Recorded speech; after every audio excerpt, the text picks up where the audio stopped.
Thank you for joining Wars of the Rosies as we continue with part 13, The New Atlantis, from Orders of Universal Reformation by Manly P. Hall. The New Atlantis.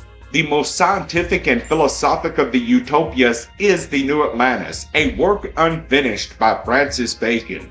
This fable was published for the first time in 1627 as a kind of appendix to Bacon's Sylvarum. In his preface to the original edition, which does not appear during his lordship's lifetime, William Rawley, Bacon's chaplain, thus describes the purpose of the New Atlantis. This fable my lord devised to the end that he might exhibit therein a model or description of a college, instituted for the interpreting of nature and the producing of great and marvelous works for the benefit of men. Rawley also explains that Bacon was diverted from the completion of this fragment by his desire to complete the Sylvarum. As a result, the work was never perfected and, like Plato's earlier account of the Atlantic Empire, it ends abruptly. It is possible that Bacon left other material or at least an outline for the perfection of his fable. In 1660, a book was published in London with the following title, New Atlantis, begun by the Lord Verulam, Viscount St. Bands, and continued by R.H. Esquire. As Sir Edward Durning Lawrence points out, R.H. Esquire, whom no one has succeeded in identifying, describes a number of extraordinary inventions such as submarine boats to blow up ships in harbors and telegraph by means of magnetic needles. Francis Bacon, Baron of Verulam, Viscount St. Albans. Several authors have attempted to show that the New Atlantis was not merely an ingenious fabrication or invention, but a description of an existing secret society of which Bacon was the founder or head. These writers have derived considerable comfort from a book named The Holy God by John Hayden, London 1662. Hayden reprinted the New Atlantis with certain minor but ingenious changes. He called his revision A Voyage to the Land of the Rosicrucians and inserted references to this order throughout the original text. Thus, Bacon's governor of the House of Strangers became, in Hayden's vision, a Christian priest of the Order of the Rosy Cross. The always skeptical author Edward Waite devotes some space to an effort to annihilate Hayden's reproduction and account, assuming the author of the Holy God to be a clumsy plagiarist and deceiver. It appears somewhat unreasonable that Hayden could have expected his use of Bacon's fable to pass unnoticed and uncriticized. He must have realized that a society of scientists and scholars, patterned upon the College of the New Atlantis, had been in the process of integration for some years. Perhaps he knew whereof he spoke when he declared that the mysterious city of Damcar, where the illustrious but elusive Father CRC of the Rosicrucians Manifestos was initiated, was located on the eastern side of Bacon's island of the Adepts. After all, Bacon describes his college as located in God's bosom, a land unknown.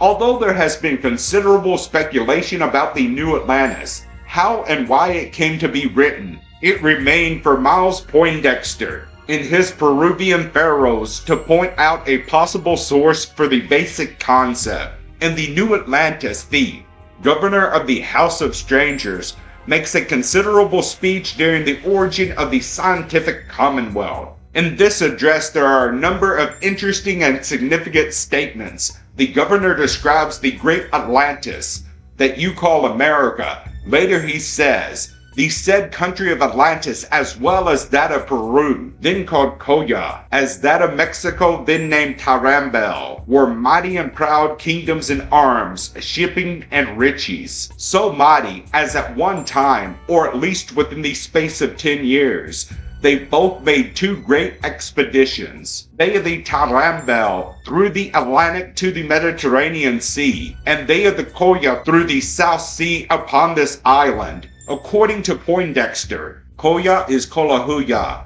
which was pronounced Kolahuya in Peru. The oldest and highest culture of the Peruvians was the last of the Kolahuyas. From what source, he asked, did Bacon learn, as he implies that the Kohuya was the oldest and greatest civilization of Peru, a fact that was unknown to modern science until it was demonstrated by Max Uhle and other archaeologists.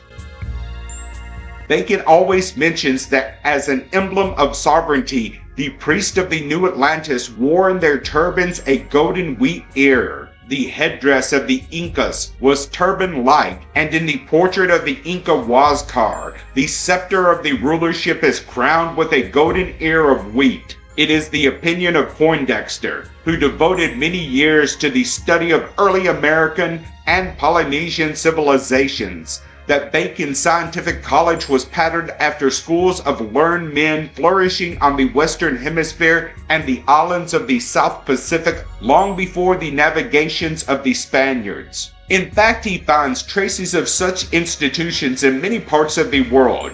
He writes that such an institution actually existed among the Aryan ancestors of the Polynesians, appears from the tradition preserved along the learned, high-caste Maori and Polynesian professional historians. It is another case where the tradition itself is as important as the fact it relates. In support of this conclusion, he quotes a Maori tradition reported by Odison Best. Now a meeting pertaining to the School of Learning was held.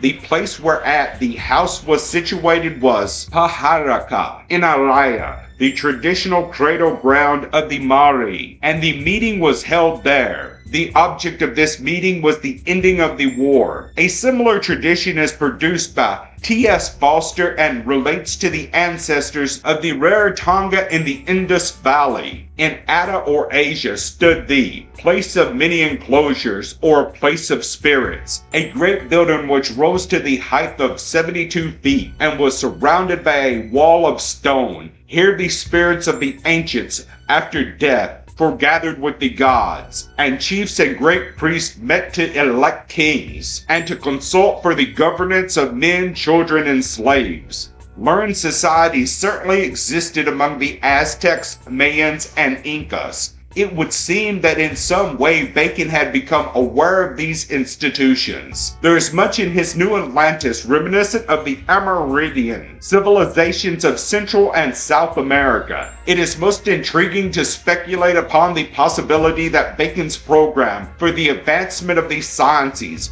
which led to the establishment of the Royal Society in England, was based upon schools of priestly scholars already flourishing in the Western Hemisphere. Institutions of initiation similar to those of ancient Greece and Egypt must have existed among the early Americans. For example, the words of the old Cuban counselor on the occasion of his conversation with Christopher Columbus might have originated in the rites of Eleusis or the colleges of the Druids. I have been advised, most mighty priest, that you have of late with great power subdued many lands and regions heretofore unknown to you, and have brought great fear on the people and inhabitants thereof, which good fortune you will bear with less insolency, if you remember that the souls of men have two journeys, after they are departed from this body, the one foul and dark, prepared for such as are injurious and cruel to mankind, the other pleasant and delightful, ordained for those who in their lifetime love peace and quietness.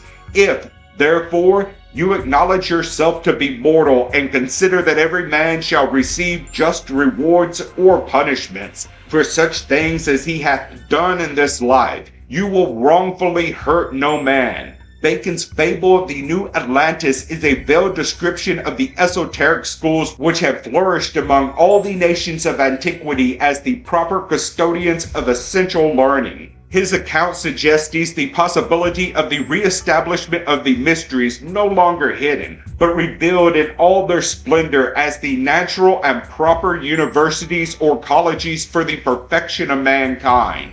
Science is an extension of philosophy, and the scientist must be more than a secretary of nature. He must also be a priest of God. Not a man addicted to theology in the ordinary meaning of that word, but an initiate sage whose wisdom is founded in the apperception of causes. He must know that all physical phenomena are suspended from mysteries in the divine nature. The New Atlantis bears the seal of the Adept tradition. Some may choose to regard it as fiction, but the thoughtful realize that the preservation of human society and the ultimate perfection of man require the restoration of the College of the 6 Days' work. Thank you for watching, and please don't forget to share, like, subscribe, and comment. And if you can, please consider donating to Wars of the Rosies. Links to PayPal and Patreon are in the description. Thank you so very much.